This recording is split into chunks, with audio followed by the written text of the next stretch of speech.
Hello बच्चों, कैसे हो आप लोग। संडे को होने वाली प्रतियोगिता किसके द्वारा कराई जा रही है? परम इंस्टीट्यूट द्वारा आयोजित परीक्षा का जो सिलेबस है वो सिलेबस में हमारे कहाँ कहाँ से क्वेश्चन आएंगे। तो हिंदी से आएगा। हिंदी से कौन सा टॉपिक रहेगा? अलंकार, समास, रस, विलोम, कई वाक्यों के लिए एक वाक्य, संधि। फिर गणित से कौन से क्वेश्चन रहेंगे? तो गणित में हमारा दिया है वर्गमूल से टॉपिक, यानी वर्ग और वर्गमूल से रहेगा। घन घनमूल से रहेगा। एलसीएम एचसीएफ यानी लासामासा, लाभ हानि प्रतिशत और परिमेय से। उनके द्वारा जो भी सिलेबस बताया गया था उस आधार पे आज हम हिंदी, मैथ, विज्ञान, जीके जीएस से क्वेश्चन बनाए थे, उसकी प्रैक्टिस सेट करवाए थे। तो उनके क्वेश्चन के आधार कैसे हैं, किस तरह के क्वेश्चन आएंगे, इन सारी चीज़ों के बारे में आपको विस्तार से बताया गया है। ये नंबर है व्हाट्सएप का, आप इसे सेव कर सकते हैं और जो भी डाउट होगा उससे पूछ लीजिएगा।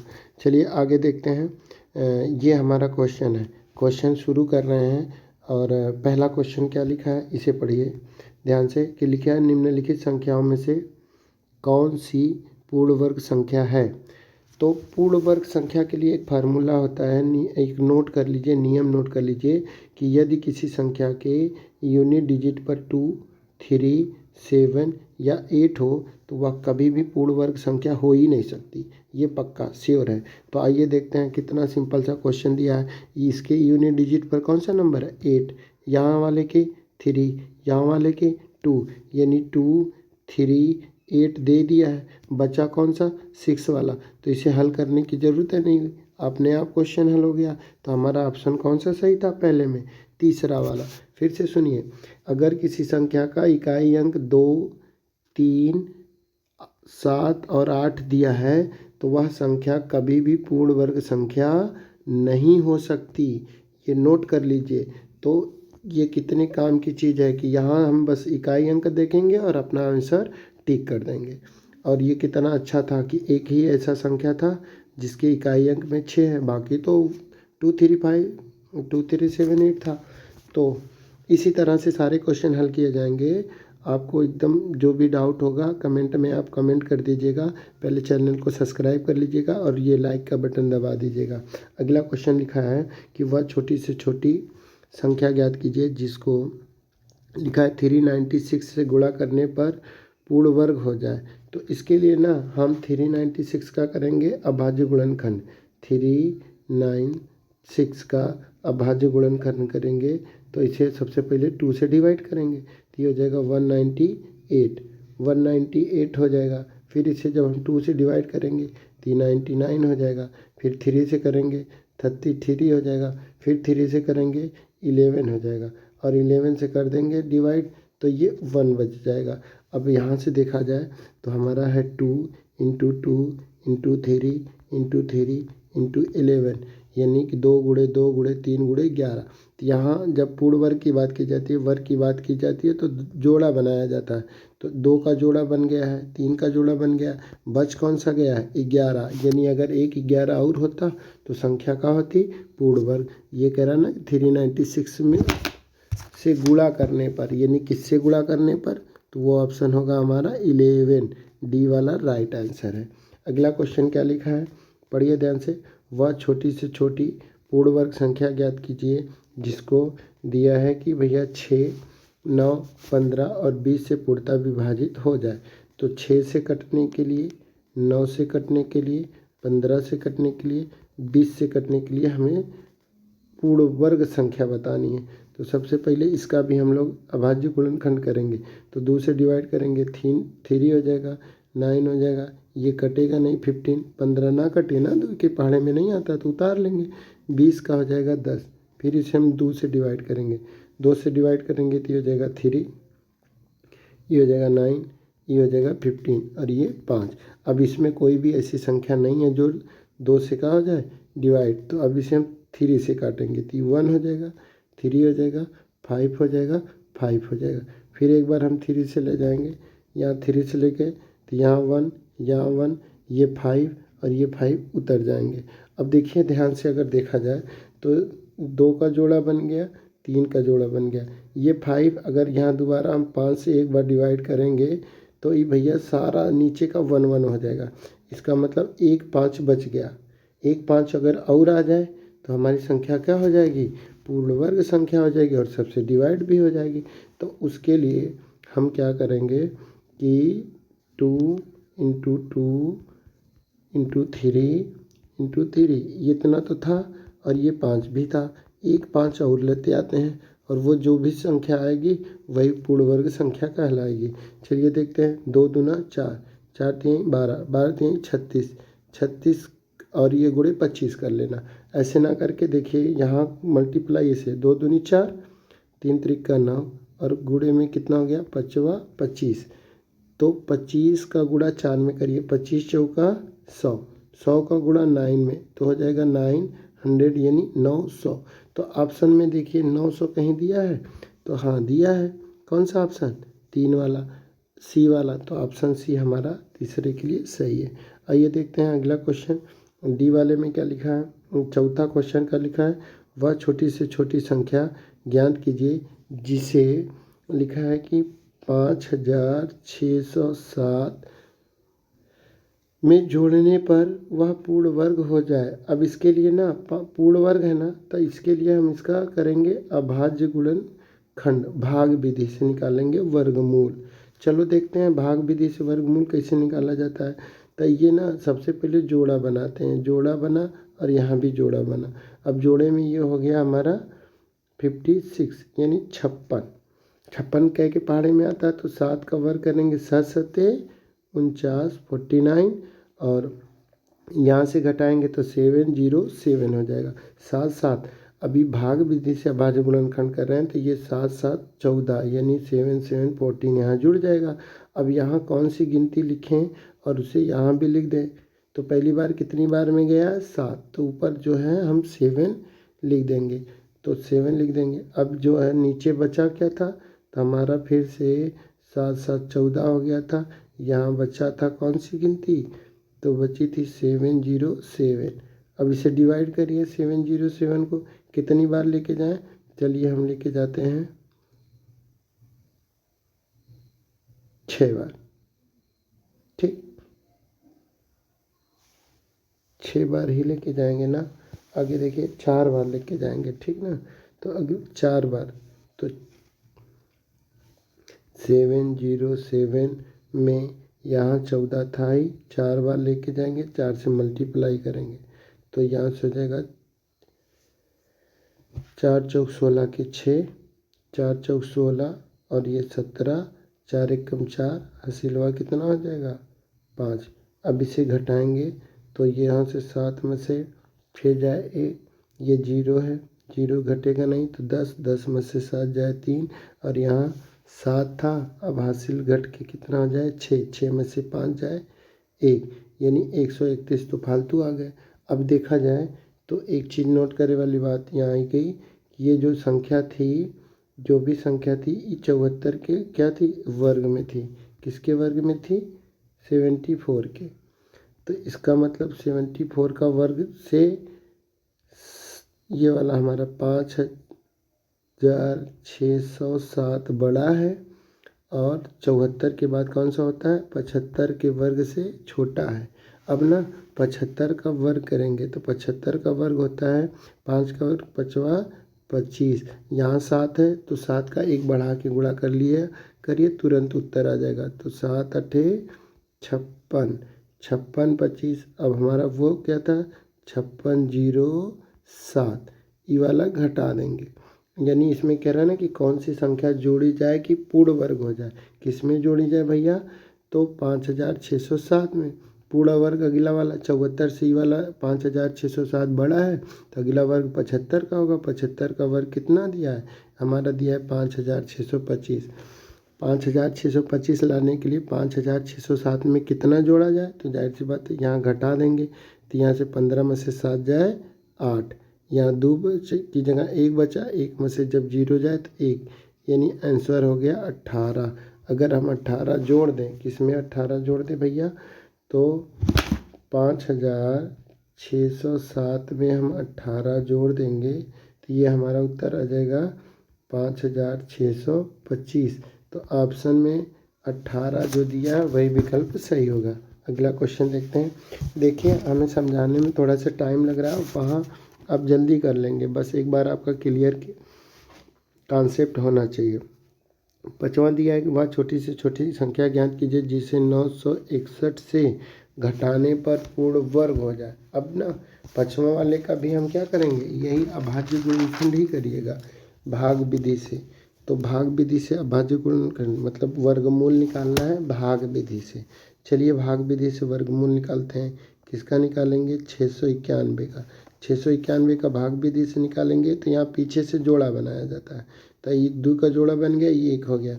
तो 2 का वर्ग होता है 4, 3 का वर्ग होता है 9। तो ये जो 6 है 4 से बड़ा है, 9 से छोटा है, तो ये लिए हम 2 का वर्ग करेंगे। तो यहाँ 2 का गुणा 2 में 2 दूना 4, यहाँ से घटा लेंगे और ये जोड़ा से संख्या उतार लेते हैं। भाग विधि से वर्गमूल जब निकाला जाता है ना तो डबल जोड़ा जोड़ा ही उतरता है। ठीक, अगला यहाँ 2 दूना कितना हो जाए 4, 2 का 2 में जोड़ देंगे, गुणा नहीं करेंगे, जोड़ेंगे। ठीक, अब यहाँ कौन सी गिनती लिखें और उसी से डिवाइड कर मल्टीप्लाई करें, तो यहाँ हम 6 लिख रहे हैं और 6 से मल्टीप्लाई कर रहे हैं। तो 6 का 6 में मल्टीप्लाई करेंगे तो हो जाएगा 276। अब ये वाला घटाएंगे, कितना इसमें से आएगा, तो यहाँ हो जाएगा भैया ये 11, 11 में से 6 जाए 5। अभी यहाँ बचेगा 8, 8 में से 7 जाए 1, यानी हमारा आंसर क्या हो गया 15। अगर हम 15 फालतू है ना भैया, अगर 15 नहीं फालतू होता तो जो भी संख्या है वो 26 के वर्ग की होती। 26 का वर्ग होता है 676, लेकिन उत्तर हमारा कितना दिया 691। तो 676 से 691 कितना ज़्यादा है, तो ज़्यादा है 15। तो ये ऑप्शन हमारा 15 सही हो गया। अगला क्वेश्चन देखते हैं। लिखा है कि 151.29 का वर्गमूल ज्ञात कीजिए। इसमें ना वर्गमूल जब ज्ञात किया जाता है तो ये भूल जाया करिए कि वहाँ दशमलव दिया है, डायरेक्ट हल करिए और पीछे से 2 अंक पे दशमलव है तो वर्गमूल में 1 अंक पे दशमलव लगाते हैं। चला करके देखते हैं। दिया है 151.29 पॉइंट, भूल जाइए। अब ना एक यूनिट डिजिट मेथड है वर्गमूल ज्ञात करने का। जैसे 3 का वर्ग होता है 9, 7 का वर्ग होता है 49। तो 3 और 7 के इकाई अंक की वजह से जब भी वर्ग करेंगे तो 9 ही इकाई अंक आएगा। संख्या का वर्ग हमेशा 9 आएगा। कब, जब संख्या कोई भी संख्या हो, जैसे 3 हो गई, 13 हो गई, 23 हो गया, 33, यानी इकाई अंक पे जब भी 3 होगा, ऐसे ही 7 हो गया, 17 हो गया, 27 हो गया, तो उनके वर्ग वाले में हमेशा 9 आएगा। तो पीछे से 2 अंक ख़त्म कर लीजिए। तो यहाँ से तो अब 3 आए कि 9, आगे वाले से डिसाइड हो। बचा कितना, 2 अंक मान के चलिए ख़त्म। बचा कितना 151। 151 क्या का वर्ग होता है या केकरे अंतर्गत होता है, ये देखेंगे। जैसे मान लीजिए 144 होला कितने का 12 का, 169 होला कितने का 13 का। अब ये 144 यानी 12 के वर्ग से कौन सा बड़ा है 151, लेकिन 13 के वर्ग से छोटा है। तो आगे का 2 गिनती कौन सा हो जाए 12। अब ऐसे ऑप्शन भी चेक कर सकते थे कि आगे से 12 कौन दिया है, आगे से 12 बस भैया कौन सा दिया है बी वाला। एक मतलब लगाने की ज़रूरत नहीं थी, यहीं हल कर लेंगे। अगर मान लीजिए दिया होता कुछ दूसरा, आगे जो है 12 सब में दिया होता तो दूसरा वाला करते। ठीक, ये वाला आगे जब भी समझना होगा कि ऐसे संख्याओं के वर्गमूल कैसे निकाले जाते हैं तो आप कहिएगा, हम तुरंत आपको वीडियो बना के दे देंगे। जैसे 2601 है, इसका वर्गमूल होता है आपका 49 यानी 49। कैसे निकला, तो ऐसे ही निकाल लेते हैं। 1 का वर्ग 1 होता है और 9 का वर्ग भी 81 यानी इकाई अंक पे 1 होता है। पीछे 2 अंक खत्म हो जाती है, 24 बचा है। तो 4 का वर्ग 16 होता है, 5 का वर्ग 25। तो 24 4 के वर्ग यानी 16 से बड़ा है, 5 के वर्ग 25 से छोटा है, तो इनके बीच का है। तो आगे का गिनती तो 4 हो जाए। अब देखेंगे कि 24 और 25 में 1 का अंतर है, 24 और 16 में कितने का अंतर 8। अंतर किधर कम है, तो बड़ी वाली गिनती के पास से। तो इसमें से जो बड़ी वाली गिनती होगी यानी 9 और 1 में से कौन वाला लिखेंगे, तो 9, 49 का वर्ग हो गया। इस तरह से लगाते हैं। अगला वाला लिखा है क्वेश्चन नंबर 7, वह छोटी से छोटी संख्या ज्ञात कीजिए जिससे गुणा करने पर 1600 एक पूर्ण घन बन जाएगी। यानी 1600 में हम कौन से गुणा करें कि हमारी संख्या पूर्ण घन बन जाए। देखिए आप लोग एग्ज़ाम देने जा रहे हैं तो कम से कम एक चीज़ नोट कर लीजिए कि 1 से लेके 20 तक का आपको घन पता होना चाहिए। 1 से 20 तक का घन, ठीक ना। घनमूल निकालने का बहुत ही आसान तरीका होता है, लेकिन घन हमें पता होना चाहिए, रटा होना चाहिए। और 1 से लेके 30 तक का आपको वर्ग आना चाहिए, तब आपकी जो है ना कैलकुलेशन फास्ट हो जाएगी। अब पता चला कि हम सवाल लगा रहे हैं, वहाँ हम जो है कर ही नहीं पा रहे हैं, मल्टीप्लाई ही कर रहे हैं बार बार, तो दिक्कत हो सकती है उसकी। तो इस वजह से आपको सजग रहना चाहिए। आओ देखते हैं कैसे करना है। ऑप्शन की मदद से डायरेक्ट करिए ना। 16 दूनी 32 किसी संख्या का जिसे 3200 वर्ग होबे नहीं कर, वो घन होबे नहीं करता। 16 3 48 भी नहीं होगा। 16 चौक 64। अब देखिए 64 तो 4 का घन होता है, 40 का हो जाएगा, 3 जीरो यहाँ ऐड हो जाए। लेकिन यहाँ 1600 दिया है तो ये 6400 होगा, तो 6400 भी किसी का नहीं होता। अब डायरेक्ट हम 16 गुणे क्या कर लेंगे 5, 16 पच्चे ये 5 है, 16 पच्चे 80, यानी कि 80 8 2 का घन होता है। ठीक, 3 जीरो लगा देंगे तो कितने का हो जाएगा 20 का हो जाएगा। तो हमारा उत्तर कौन सा होगा, यही वाला उत्तर होगा डी का 5। अगला दिया है कि एक 8वां, एक धातु की एक ठोस आयताकार सिल्ली का माप कितना दिया है। आयताकार सिल्ली है, उसका माप दिया है, लंबाई मान लेते हैं 12 है, चौड़ाई 8 है। अब इसमें सिल्ली है तो कुछ इस तरह का होगा, ऐसे घनाकार टाइप का, ऐसे। अभी मान लीजिए इस तरह का सिल्ली है तो इसकी कुछ ना कुछ क्या होगी, हाइट होगी, ऊंचाई। तो इसे हम ऊंचाई मान लेते हैं। ये वाली भुजा ऊंचाई है, ये वाली ऊंचाई, ये वाली तो लंबाई थी।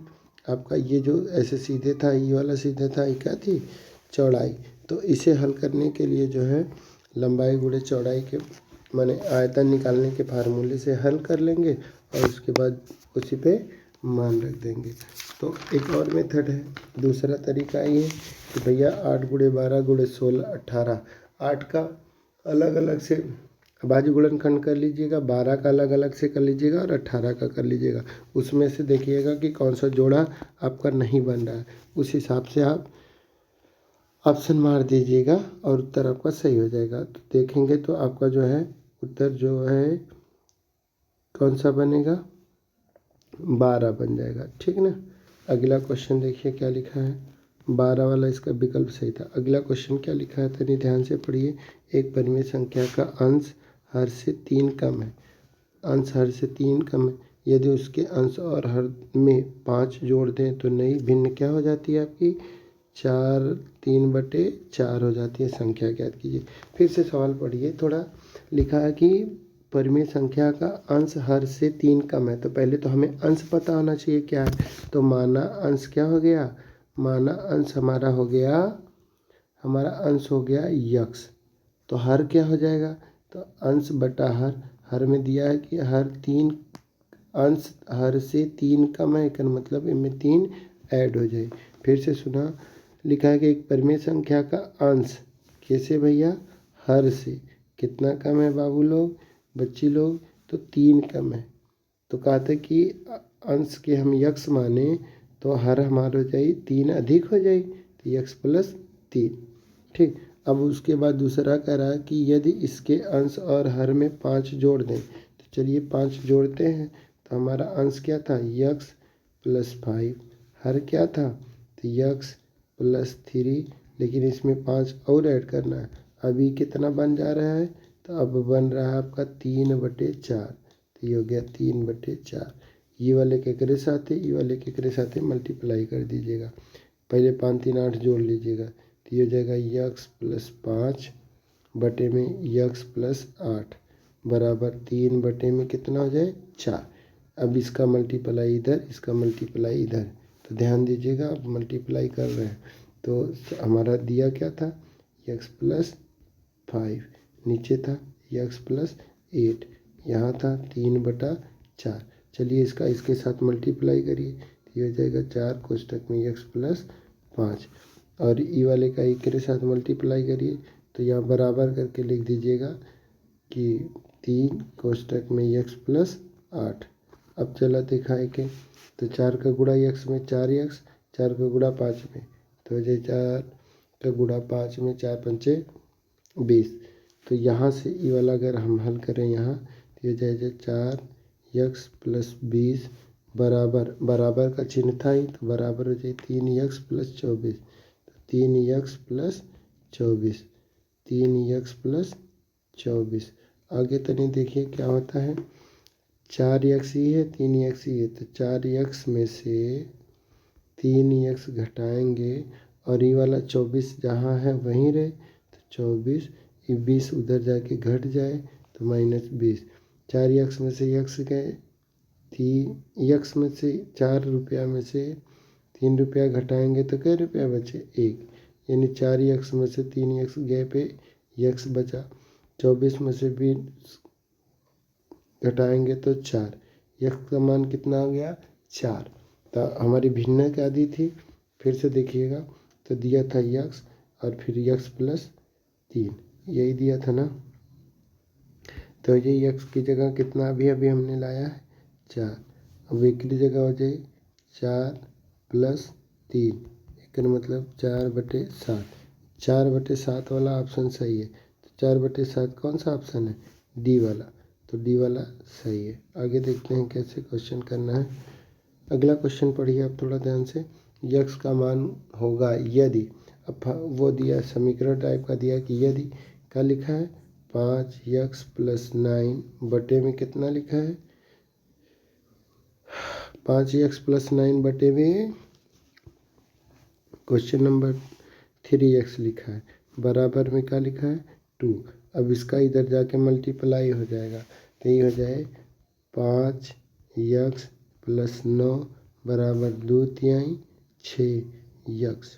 ठीक, अब यक्स जो है एक तरफ करिए, 2/3 6x होगा, सॉरी 3 ये और 2/2 6x, यक्स का करा एक तरफ, तो ये हो जाए 6x, ये उधर घट के जाए तो 5x बराबर में क्या बचा है 9।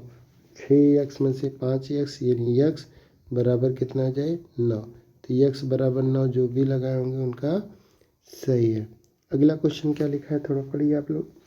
कह रहा है 2 अंकों की संख्या का योगफल 12 है, यदि अंकों के स्थान आपस में बदल देने पर प्राप्त संख्या मूल संख्या से 18 अधिक है तो वह संख्या बताइए।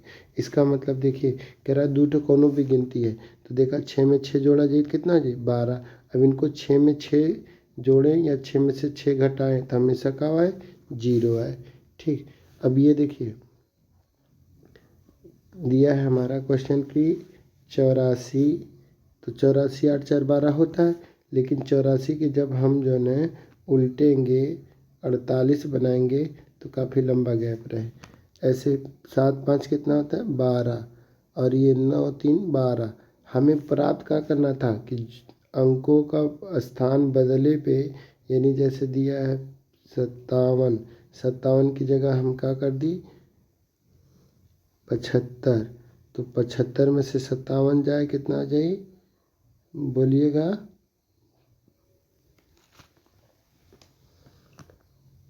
75 में से 57 जाए तो 18, कितना आ जाए 18। हमें अंकों का स्थान बदलने पर मूल संख्या से 18 अधिक है, यहाँ दिया है ना कि मूल संख्या से कितना अधिक है 18, तो वह संख्या होगी कौन सी संख्या होगी यही 57। कारण क्या है कोनो संख्या है, मान लीजिए कोनो संख्या है, जैसे यही 57 मान लीजिए दिया ही है। अब एक के जो है पलटा जाई तो हो जाए 75, अब जब इसे घटाएंगे तो कितना बचे 18 बचे। ठीक, निधि ने एक साड़ी की सेल में,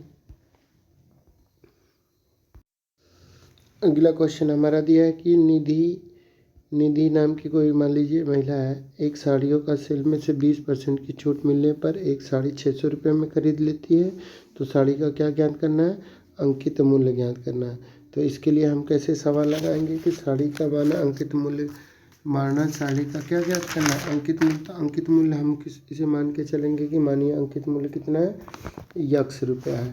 अब छूट कितने की है भैया? छूट दिया हुआ है हमारा 20%, ठीक ना। तो हम यक्स का 20% निकालेंगे, ठीक है। तो यक्स का 20%, तो यक्स का 20% निकालिएगा। तो यक्स का 20% हो जाए यक्स गुणे 20 बटा में कितना हो जाए 100। तो जब ये 100 से 20 के काटा तो ये हो जाए यक्स बटे में 5। इके का निकाले यक्स का 20%, ई छूट निकाले, ठीक ना भैया। छूट की राशि कितनी छूट राशि है?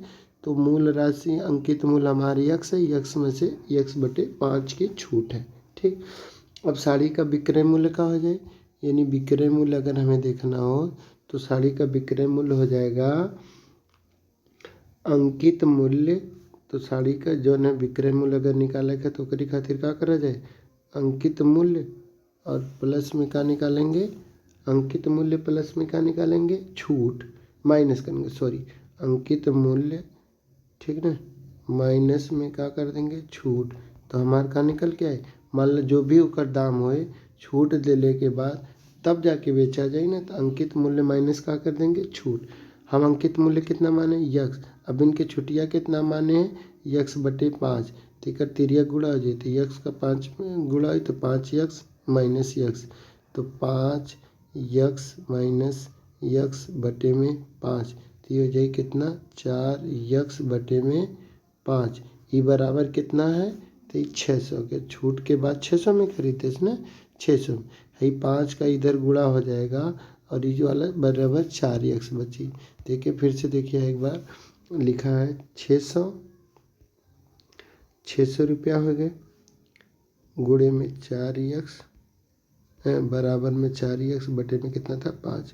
तो इधर ये ना कि गुणा हो जाएगा 600 गुणे में 5 बराबर में 4 यक्स। तो यक्स बराबर हो जाए 600 गुणे में 5 बटे में 4, 15 चौके 60, तो 15 यानी 150 हो गया, 15 पचे 75 यानी 750। 750 वाला ऑप्शन का है सही है। तो कौन सा ऑप्शन 750 है भैया? ए वाला ही सही था, ठीक ना।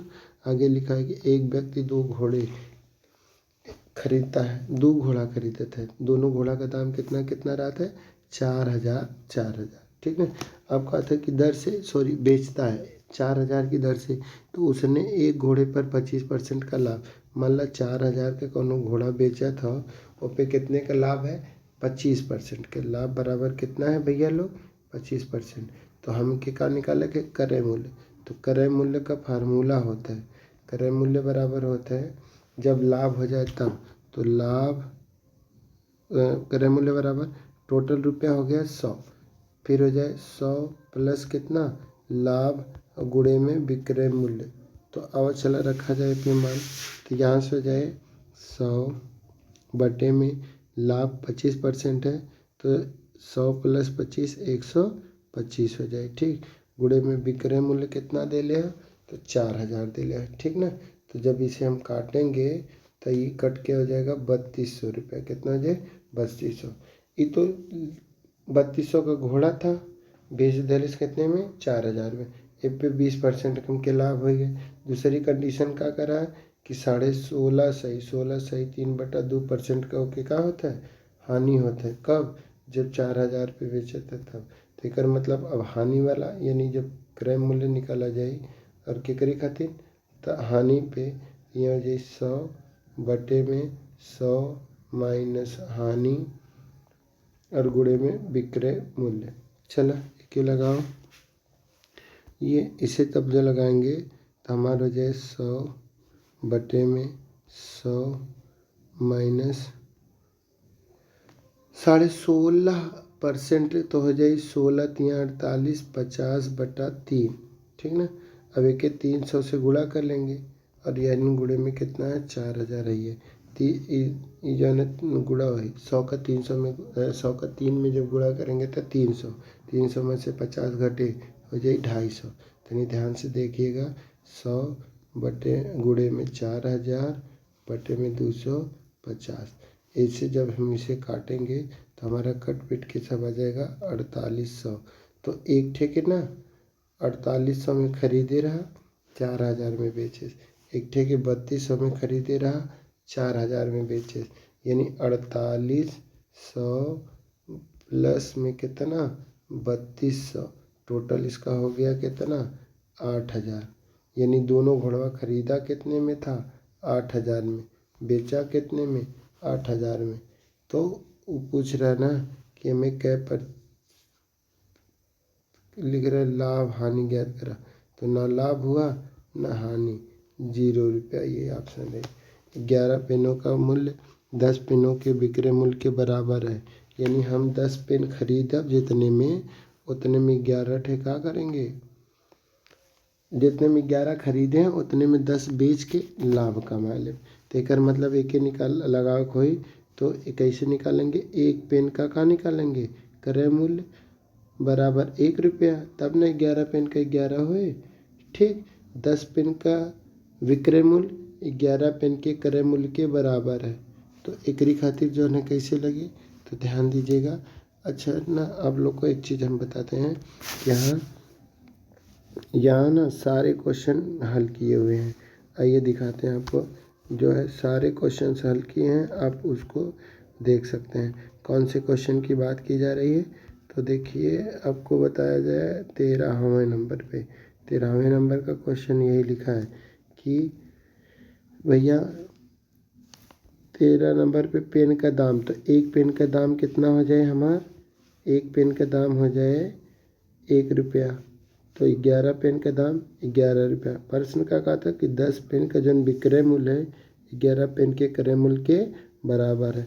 यानी 10 पेन का विक्रय मूल्य 11 पेन का क्रय मूल्य कितना है, तो 11 रुपया। तो 10 पेन का विक्रय मूल्य 11 रुपये पेन के बराबर है। तो एक पेन के कैसे हो जाए, जब कोई भी चीज़ है 10 कलम मान ला 11 रुपया का मिला था, तो एक कलम का दाम कितना हो जाए, 11/10। लाभ प्रतिशत बराबर हो जाए 11/10 माइनस 1, 10 एकम 10। तो 11 में से 10 घटाए और 10 से भाग दे दे, तो कट के आ जाए 1/10। परसेंटेज निकाले खातिर 100 से का कर देंगे मल्टीप्लाई। तो देखिए यहाँ 100 से का कर दिया है मल्टीप्लाई। लाभ प्रतिशत बराबर फार्मूला नोट कर लीजिएगा, लाभ बटे में क्रय मूल्य गुणे में 100। अब लाभ बटे में क्रय मूल्य, तो 1/10 और गुणे में 100, यही उत्तर आए कटले पिटले के बाद। अगला क्वेश्चन क्या दिया है, अगला क्वेश्चन पढ़िएगा। तो अगला क्वेश्चन हमारा दिया है कि भैया यदि 120 एक संख्या का 20% हो, तो उस संख्या का 120% कितना होगा। फिर से तनी देखिए कितना क्वेश्चन कह रहा है कि यदि कौन संख्या है, तो मान ले लिए हम संख्या यक्स का 20%, तो ये हो जाए 20/100 बराबर कितना है भैया 120। तो अब जो है यहाँ जाए 20 यक्स बराबर 120 गुणे में 100। ठीक, अब यक्स बराबर का हो जाए 120 गुणे में 100 बटे में 120, 20 हो जाएगा बटे में 20, सॉरी बटे में का जाए 20। तो ये वाला 20 छक्का 20 कट जाए, 20 छक्का 120, तो कट के आ जाए कितना आ जाए भैया उत्तर हमारा जो है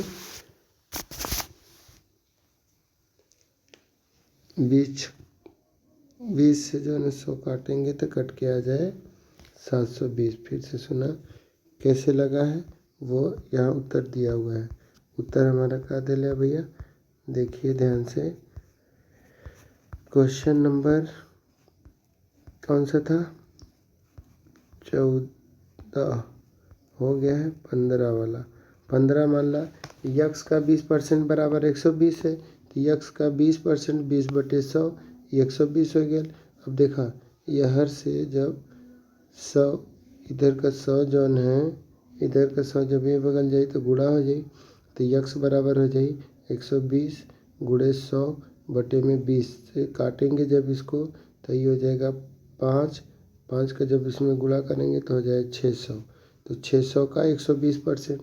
अब 600 का 120% यानी 20 बटा कितना कर देंगे 100। 0 से 0 कट गया। 20 दो 12 छः कितना वाला 72। तो 720 का हो जाए आंसर हो जाए। ये तो हमारा रहा कौन सा क्वेश्चन, मैथ का। अब आइए हम आपको दिखाते हैं कि भैया साइंस में और हिंदी में किस तरह का क्वेश्चन आएगा। तो शुरू करते हैं हम लोग साइंस के क्वेश्चन से। यहाँ लिखा है कि पहला क्वेश्चन क्या लिखा है थोड़ा पढ़िए। मानव निर्मित, कह रहा मानव निर्मित रेशा।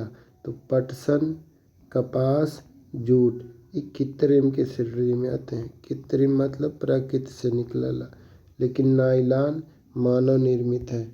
नायलॉन की स्थापना जो है कब हुई थी। नायलॉन की खोज 1935 में न्यूजीलैंड और इंग्लैंड दोनों मिलके किए थे। आगे देखा लिखा ला लाइकेन है। तो लाइकेन एक तरह का क्या होता है भैया, कवक होता है। ठीक, वह धातु जिसका गलनांक बहुत अधिक होता है। तो कौन सी धातु है जिसका गलनांक क्या होता है, अधिक होता है, उसका नाम है ग्रेफाइट। तो ग्रेफाइट का गलनांक बहुत अधिक होता है।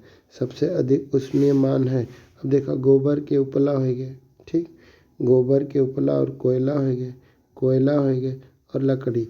इनमें से अगर के पूछे कि उष्मीय मान माने जले पे कौन ज़्यादा आँच देती है तो कोयला है। ठीक, एक बच्चे में गुणसूत्र पाए जाते हैं। तो देखा 23 माता से होला, ठीक, और 23 केकर होला पापा के। तो 23 कितना हो जाला 46। लेकिन यहाँ गुणसूत्र की बात जो है ना कि है जोड़े जोड़े, तो जोड़े में 23 जोड़ा, 23 मम्मी का 23 पापा का, उसकी वजह से 46 होला।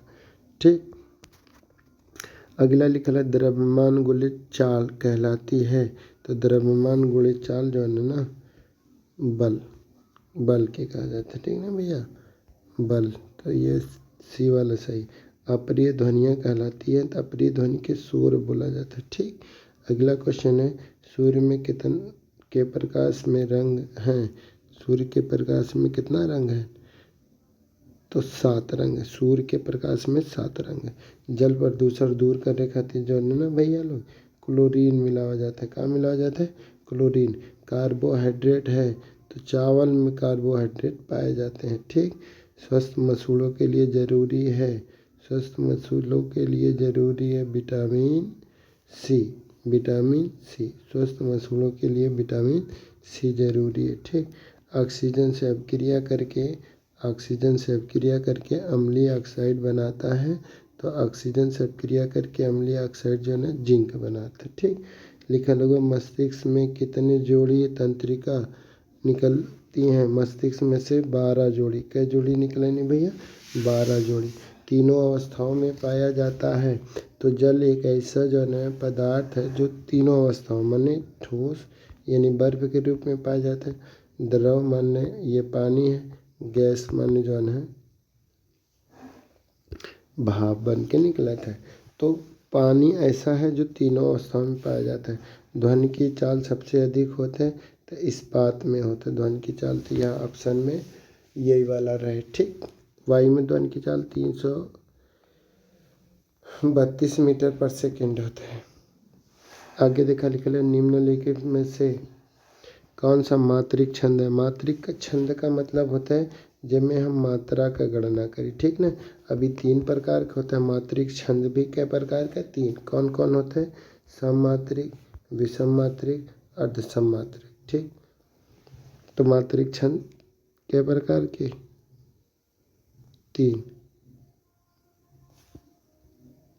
छंद कै प्रकार के, छंद भी 3 प्रकार के होते हैं। मात्रिक छंद भी कै प्रकार के, 3, यानी 3 करके वो कैटेगरी में डिवाइड है। तो इनमें ऑप्शन कौन रहे, मात्रिक छंद है जिनमें मात्राओं की गणना की जाती है। तो ये सभी रहे। ठीक ना, ये सभी। अगला क्वेश्चन है कि रसों की कुल संख्या है। अब देखा रस तो वैसे होते हैं कुल 11, लेकिन ऑप्शन में जहाँ 9 और 11 की बात आए तो 9 के ज़्यादा प्रेफर करिए, 9 के ज़्यादा अच्छे से मरिए। छंद शास्त्र के प्रणेता के है पिंगल ऋषि। मैया मैं तो कौन सा खिलौना ली हूँ? चंद्र खिलौना। मैया मैं तो चंद्र खिलौना में कौन सा अलंकार हो जाए? रूपक। माने जब कोनो चीज़ के तुलना ना करके डायरेक्ट वही के बारे में बात करा जाए तो रूपक अलंकार होता है। मैया मैं तो चंद्र खिलौना यानी चंद्र जो खिलौना के रूप में ले दूसर कोनो चीज़ ना तो रूपक अलंकार। पानी गए ना उबरे मोती मानुष चून, ये जो है रसखान।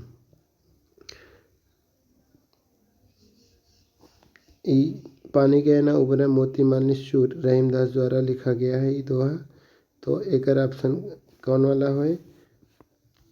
अनुप्रास या संदेह या श्लेष या यमक। तो भैया पानी गए न उबरे मोती मानुष चून में एक ही शब्द के कई अर्थ मतलब छिपल रहा है तो क्या बोला जाता है? कौन सा अलंकार? श्लेष अलंकार। तो यहाँ श्लेष अलंकार कर उत्तर है। यथाशक्ति में कौन सा समास है? तो यथाशक्ति में कौन सा समास है? तो अव्ययी भाव समास है। यथाशक्ति में कौन सा समास है? अव्ययी भाव। जैसे होता है ना कि अव्ययी मतलब कि जिसको हटाया ना या कम ना करा जा सके। ठीक, अगला क्वेश्चन पढ़िए क्या लिखा है। उत्तर प्रदेश के मुख्यमंत्री कौन है? उप मुख्यमंत्री सॉरी, मुख्यमंत्री तो अपने योगीनाथ आदित्य जी हैं और उप मुख्यमंत्री ब्रजेश पाठक हैं और केशव प्रसाद भी हैं, लेकिन यहाँ ऑप्शन में वो नहीं दिए थे तो यही रही। भारत के रक्षा मंत्री कौन है? तो भारत के रक्षा मंत्री अमित शाह तो गृह मंत्री होगी ने, हाई निर्मला सीतारमण वित्त मंत्री होगी ने, ये राष्ट्रपति हैं। बच कौन सा गया? राजनाथ सिंह बच गए। ठीक,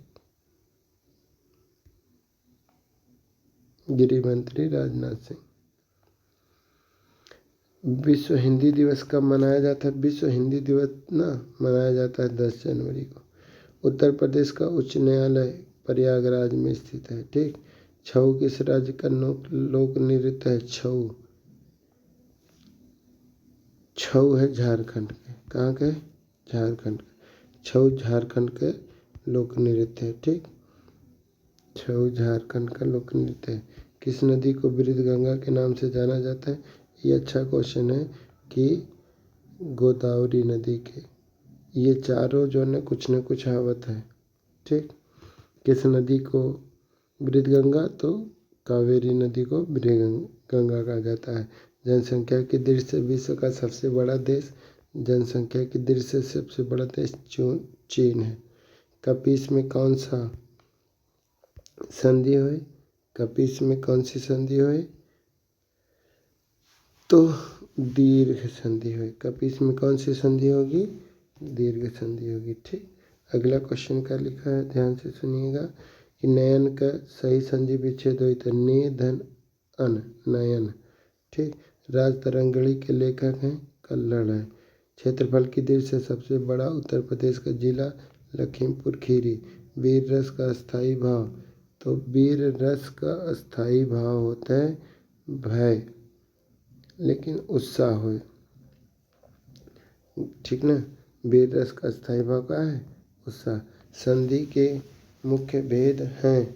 संधि के मुख्य भेद हैं। संधि के प्रकार के? 3 प्रकार के। जो कुछ न करता हो ओके अकर्मण्य बोला जाता है, जो कुछ ना करे।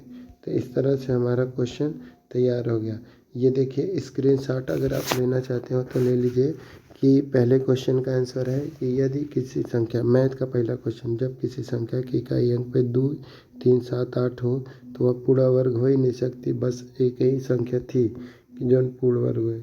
ऐसे अभाज्य गुणनखंड करके जोड़ा बना के जो है सवाल हल कर सकते हैं।